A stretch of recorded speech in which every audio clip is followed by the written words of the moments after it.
양말 신발 벗고 있는 분들 신발 신으세요. 정수 발치해서 안 됩니다. 오늘부터 이제 또 긴 투쟁을 시작을 했습니다. 우리 공화당이 200일 전에 광화문 천막 당사를 차리고 2017년 3월 10일 박근혜 대통령에 대한 불법 거짓 탄핵에 저항하다가 돌아가신 5분의 진상규명, 또 책임자 처벌, 그리고 보상 부분에 대해서 요구를 하면서 천막 당사를 차렸습니다. 지금 현재 한 분 돌아가신 분은 경찰에 과실이 있다, 이렇게 중앙 고등법원에서 판결이 났고, 국회 차원에서는 2017년 3월 10일 진상규명을 위한 특별법안을 지금 국회에 올라가 있습니다. 그러니까 지금 현재 조금 옆으로 비켜주세요. 지금 현재 우리가 이 광화문 천막 당사 투쟁도 계속 이어갑니다. 5시에는 이순신 동상 앞에서 기자회견을 하고, 그 다음에 광화문 행진을 하고, 팟캐스트를 이 자리에 와서 팟캐스트를 하고 야간 투쟁을 시작을 합니다. 내일 아침 7시에 정상적인 기상을 통해서 기상 나팔 소리와 함께 애국가를 여의도에 좌파 토착 빨갱이 세력들이 겁먹을 수 있도록 이 소위 말하는 공수처법, 악법, 또 연동형 비례대표제법 통과를 저지하기 위해서 총력투쟁을 시작하겠습니다. 지금 계획으로는 27일날 연동형 비례대표제 법안을 상정을 할 생각인데, 추워도 우리 공화당한테 제일 유리한 법이라고 합니다. 그런데 우리가 왜 반대하고 있느냐? 그것은 우리 공화당이 가야 될 길이 아닙니다. 그것은 좌파 장기 독재 업무, 좌파 독재 정권의 장기 집권 업무의 일환이다. 여러분, 연동형 비례대표제가 언제부터 시작 준비를 했느냐? 2018년 작년 12월 6일 날 자유한국당의 나경원 대표 및 5당 대표가 합의로 연동형 비례대표제하고 공수처 법안을 테이블에 올렸어요. 그러면 그 사람들이 왜 올렸느냐? 마지막 6개항에 원포인트 개헌이라는 게 있습니다. 내각제 개헌 세력들이 또 장난을 친 거예요. 작년 12월 6일 날. 자, 자당의 원내대표가 합의 처리하든 어떻게든 야당은 테이블에 올려야 되지 않은 법은 올리면 안 되는 겁니다. 과거에 여러분 필리버스터라고 들어봤잖아요. 7박 8일 동안 지금의 더불어민주당은 테러방지법을 방지하기 위해서 7박 8일을 한 게 아니에요. 테러방지법하고 쌍둥이 법인 사이버 테러방지법을 통과시키지 않기 위해서 저항을 7박 8일 동안 필리버스터 저항을 한 겁니다. 결국은 사이버 테러 방지법을 통과 안 시키면서 어떤 결과가 있었습니까? 드로킹이 나타나게 되고 박근혜 대통령에 대한 거짓 선동이 SNS를 장악을 했습니다. 북한의 사이버 테러 전사들 2만 명에서 3만 명이 대한민국의 사이버 테러를 시작했고 모든 여론전을 이끌어간 거예요. 그들이 그것을 막은 겁니다. 자, 이 중요한 상황에서 본인들이 연동형 비례대표제하고 공수처법을 테이블에 올리는 데까지만 해도 몇 년 싸워야 되는 거예요. 그런데 야당이라는 보수를 자처하는 야당의 원내대표가 그 법을 올렸지 않습니까? 그래서 제가 말씀드리는 것은 이번에 이 연동형 비례대표제나 그 다음에 공수처법 또 자유우파 통합, 이 모든 것이 업무라는 거예요. 제1의 업무가 박근혜 대통령에 대한, 전문 대통령에 대한 탄핵의 업무였으면은 지금은 보수 우파 정당 괴멸 운동을 하겠다는 겁니다. 이 법안을 통해서. 그런데 어떻게 우리 공화당에 유리하다고 여기에 찬성을 할 수가 있습니까? 그래, 이 법이 통과되면은 보수 우파는 또 갈라집니다. 내각제 세력과 대통령제 세력으로 또 갈라지고, 내각제 세력은 어떤 상황이 되겠습니까? 좌파들이 올 3월 달까지 주류 세력 교체를 완벽하게 처리해 버렸어요. 주류 세력 교체를. 그러면서 좌우연정, 노무현 정신이라는 좌우연정을 걷어들이고 내각제를 걷어들이고 좌파 연정 체제로 가는 것이 바로 연동형 비례대표제를 통한 좌파 연정 체제입니다. 지금 이번에 이 사람들이 하고 있는 업무는 뭐냐? 자유우파 통합이라는 얘기를 봤더니 그 뒤에 누가 있어요? 요즘 김무성하고 박지원이 저들끼리 싸우고 난리 났어요. 왜? 지금 여러분들 보십시오. 이 장막 뒤에, 자유우파 통합의 장막 뒤에는 그림자들이 어떤 그림자가 보죠? 박지원의 그림자가 있고 손학규의 그림자가 있고, 유승민을 빨리 출당 내보내서 가장 유리한 게 박지원하고 손학규입니다. 호남을 중심으로 한 호남 중도 정당 만들겠다는 거 아니겠어요? 그 다음에 자유한국당 안에 배신자 세력들이 발붙이지 못하고 목소리는 내지만은 힘이 부족하니까 유승민 9명을 들고 들어가겠다는 거예요. 유승민 가만히 놨으면 정치판을 떠나야 될 판이에요. 그런데 이렇게 가는 것은 바로 내각제 세력들, 소위 말하는 더불어민주당이나 청와대가 움직였다는 거 아닙니까? 그 구도는 어떻게 됩니까? 만약에 이번 총선에서 좌우연정 체제, 좌파 연정이 실패할 경우에는 또 다른 내각제 업무로 좌우연정으로 돌아갑니다. 그러기 위해서는 자유한국당 내에 소위 말하는 내각제 세력이 과반을 확보해야 된다는 거예요. 그래야지 언제라도 내각제로 좌우가 손잡고 갈 수 있다. 왼쪽은 뭡니까? 자기들의 장기 집권 업무 좌우연정이 깨졌을 때, 21대 총선에서 깨졌을 때를 대비해서 좌우연정을 준비하고 있는 거고, 오른쪽은 뭐예요? 박근혜 대통령을 배신했던 내각제 세력들이 또 자기들이 정치하겠다고 내각제 좌우연정, 내각제를 가겠다는 겁니다. 이것은 업무입니다. 여러분들, 제가 오늘 얘기하면 지난번에 우리가 밝혀가지고 박지원이가 김무성 보고 수무성만 좀 해봐 40덕 돼서 우리가 한 게 아니잖아요. 그들의 업무가 스스로 다 밝혀지지 않습니까? 지금의 여러분들이 처해 있는 업무도 그 업무의 일환이 조만간 밝혀집니다. 왜? 거짓은 스스로가 밝히게 돼 있어요. 여러분, 지금 우리가 이 여의도에 와서 투쟁을 하는 것은 이 겨울이지만은 버티고 싸워야 되는 이유가 여기에 있는 겁니다. 또 한 번 더 보수 통합이라는 명분을 가지고 또 한 번 더 업무를 진행시키겠다는 것이 배신자 세력들의 획책이고, 그 배신자 세력들을 총괄해서 우리가 부르는 말이 뭐라 그러죠? 사탄파라 그럽니다. 사탄파. 사탄파가 뭔지 아시죠? 사기 탄핵파들이에요. 결국 21대 총선은 사탄파와 구국 반탁 세력들이, 반탄핵 세력들의 싸움이 될 수밖에 없고, 그 중심에는 박근혜 대통령이 설 수밖에 없다. 지금 단시간은 황교안 대표에 대해서 이런저런 얘기하지 않겠습니다. 단지 하나, 이번 총선은 황교안 선거가 아닙니다. 황교안 대표의 정도의 리더십을 가지고 우파 통합을 할 수가 없어요.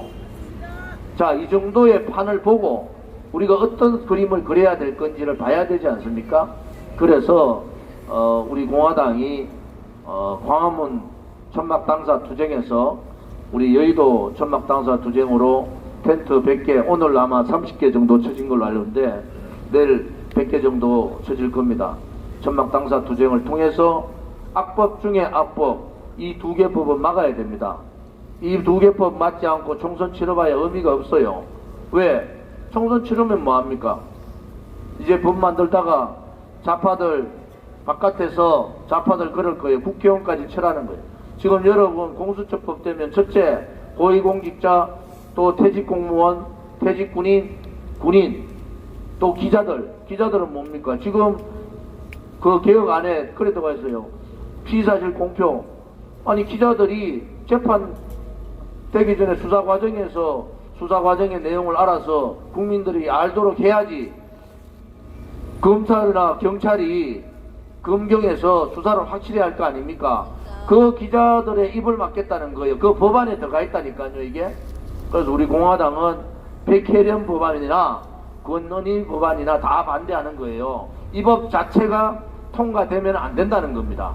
이 법은 검찰 개혁을 명분으로 하지만은 검찰을 죽이겠다는 법이고, 자기의 입맛에 맞는 공수처, 공수처장을 둠으로 해서 재판부도 무력화시키겠다는 겁니다.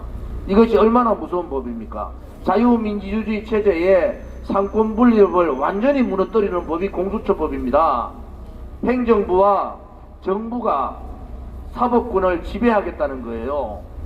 대통령이 임명했는 지금 김명수 대법관 여러분 보십시오. 어떻게 하고 있는지. 이것이 바로 지금 공수처 법안이 통과되면은 어느 공무원이 20년 근거 뒤지고 고위공직자, 퇴직공직자까지 다 뒤집니다. 기자들 취재해가지고 피의사실 공표 못하게 돼 있어요. 그 법안에. 그 기자들 다 입맞겠다는 거예요. 이런 법은 없는 겁니다. 그래서 이게 바로 게시타포법이고 공안법이고 북한의 보위부법입니다. 모든 권력의 핵심적인 권력 게이트 막겠다는 것. 한마디로 말하면 지금부터 터지는 문재인 정권의 권력 게이트를 막겠다는 거예요. 여러분, 지금 언론 환경으로 봐서 그렇게 누군가가 법과 정의에 서서 싸우고 이 부정부패를 캐내야 되는데, 지금 특수감찰본제 있지만은 문재인 정권 들어와서 특수감찰관 임명을 안 합니다. 그러면은 민정에서 손을 못 대는 문재인 정권, 문재인 씨에 대한 친인척의 비리는 누가 하는 거예요? 누가 관할하는 거예요? 못 하는 거예요, 지금. 그래서 여러분들이 이 공수처법의 저지에 총력투쟁을 해야 되고, 이 추운 겨울에 우리가 여의도 와서 총력투쟁하는 원인, 이유를 여러분들이 찾고 의의를 찾아주시기를 바라고요. 연동형 비례대표제는 그야말로 정당의 밀실거래를 공식 법으로 만들어 놓는 겁니다. 정당의 담합을. 오늘 우리 아침 최고위원한테 얘기했지만은 예산이 513조예요. 근데 상임위 가가지고 또 더 예산 늘어서 들어왔어요. 이거는 예산을 늘리는 것이 국회의원은 뭡니까? 국민들의 세금에 대한 압박을 하는 거 아닙니까? 돈이 있어야 예산을 늘릴 거 아닙니까? 그러면은 지금 자유한국당의 국회의원들은 어떤 현상이 되겠습니까? 문재인 정권의 포퓰리즘 정책에 동조하는 것밖에 안 되는 거 아닙니까? 예결위원장이 거부를 할 수 있잖아요. 김지현이가 예결위원장 아닙니까? 거부를 해야 되잖아요. 그런데 지금 예산 문제가 조용해져서 공수처법 문제, 지소미아 문제 이런 거 막 맞물려 돌아가니까 이 예산 투쟁도 제대로 좀 해줬으면 좋겠다라는 말씀을 드리고, 이 연동형 비례대표제가 되면은 나눠는 묻기만 합니다. 국회의원들이 국민이 모르는 밀실거래 단합의 담합의 정치를 법적으로 보장하는 거예요. 법적으로. 그 연동형 비례대표제 심상정 의원 말대로 국민들 알 필요 없다. 알 필요가 없죠. 선거해가지고 그냥 선거하면 이제 정말 웃기는 상황이 될 거예요. 수많은 정당들이 나옵니다. 특히 보수 정당들 수십 개가 나옵니다. 그건 뭘 의미합니까? 그냥 보수 정당 자체를 괴멸시키겠다는 거예요. 괴멸.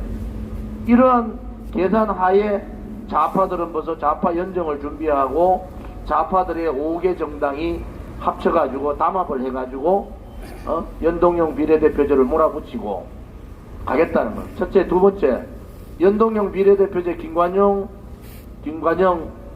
바른미래 전 대표, 원내대표 큰 실수했어요. 국민들은 의석 늘리지 말라는 거예요. 지금 국회 분위기는 317석으로 의석 늘리겠다는 분위기로 가고 있습니다. 분위기가. 왜? 그렇지 않으면 자기 지역구 날아가는 국회의원들의 반대표가 나오면 안 될 수도 있다. 이래가지고 바른미래가 똥줄이 탄 거예요. 당장 유승민 빨리 쫓아보내고 손학규 박지원이 손잡고 호남 중도 신당 만들기 바쁜데 이거 통과 안 되면 설 길이 없잖아요. 설 땅이. 그러니까 바른미래는 의석수에 제한 두지 않고 논의하겠다. 결국은 밀실에서 여러분 지켜보십시오. 317석으로 통과시킨다고요. 그것은 국민을 너무 우습게 보잖아요. 이 정치권들의 담합과 오만이 그걸 달리고 있다.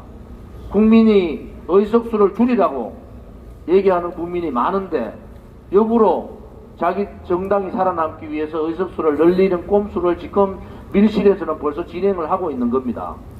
민평당과 대한정치는 의석 안 늘려주면 못하겠다고 버티고 있어요.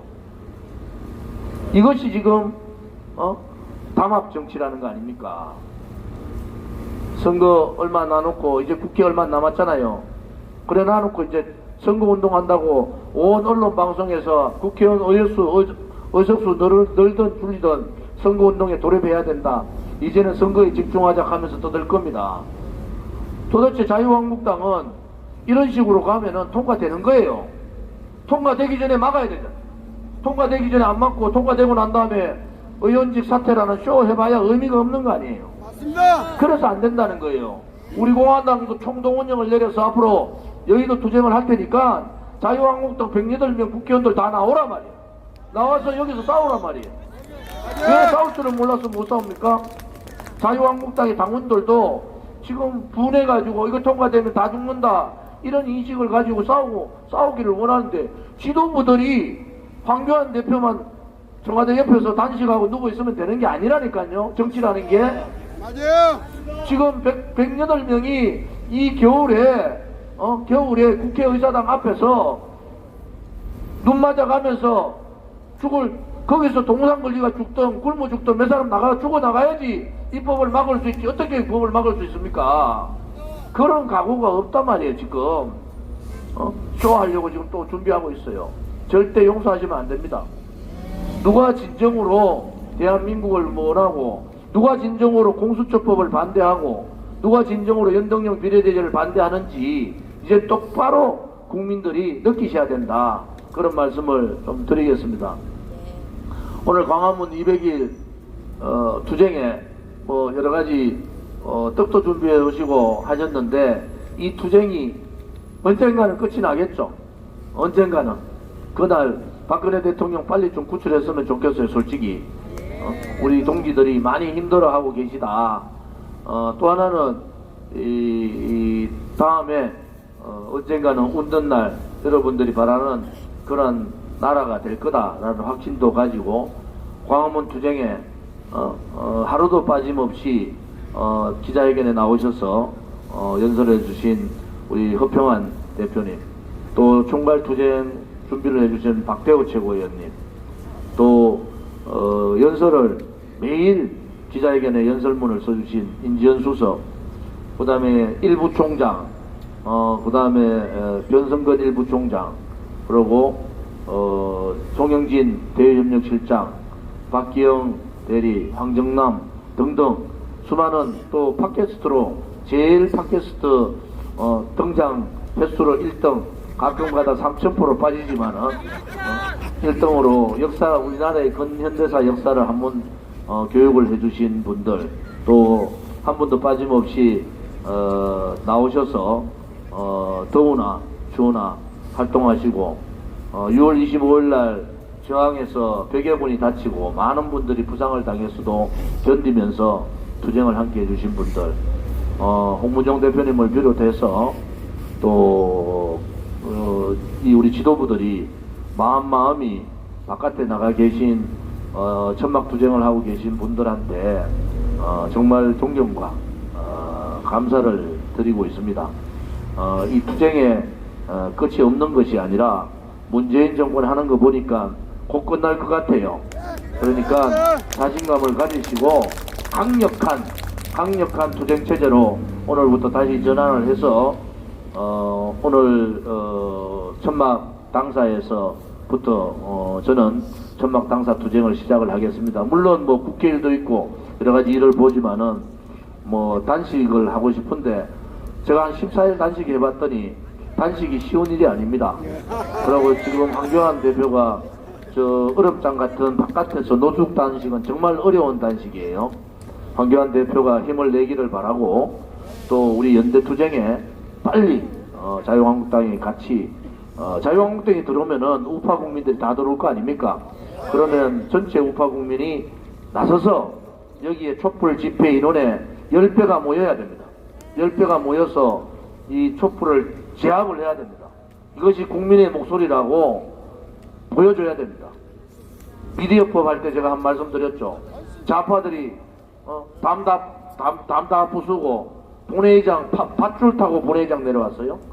차명진 의원 그때 계단에서 저 던져가지고 팔 부러지고 또 저는 싸우다가 불금도 맞고 막 그런 것이 미디어법인데 이거는요 미디어법 정도가 아니에요. 이 법은 정말 압법 중에 압법입니다. 여기 못 막으면은 현직 국회의원들 제가 말씀드려 이거 못 막으면은 현직 의원들 출마 생각하면 안 돼요. 저항도 안 하고 그냥 지금 쪼해가 될 문제가 아니라니까. 안에 들어가서 싸우니까 선진화법 걸려가지고 검찰 조사 받아야 되니까 밖에서라도 싸우라는 거예요. 밖에서라도 수백만 외국 국민들과 손잡고 저항을 해야 된다는 거예요. 안에서 저항하니까 검찰 조사 받아니까 안 된다 그런 말들 하지 말고 내일이라도 긴급회의를 통해서 우파 국민 전체가 여의도를 에워싸고 왜 우파들은 좌파들 국회의원들 탄압을 압박을 못합니까? 우리도 압박할 건 해야 되잖아요.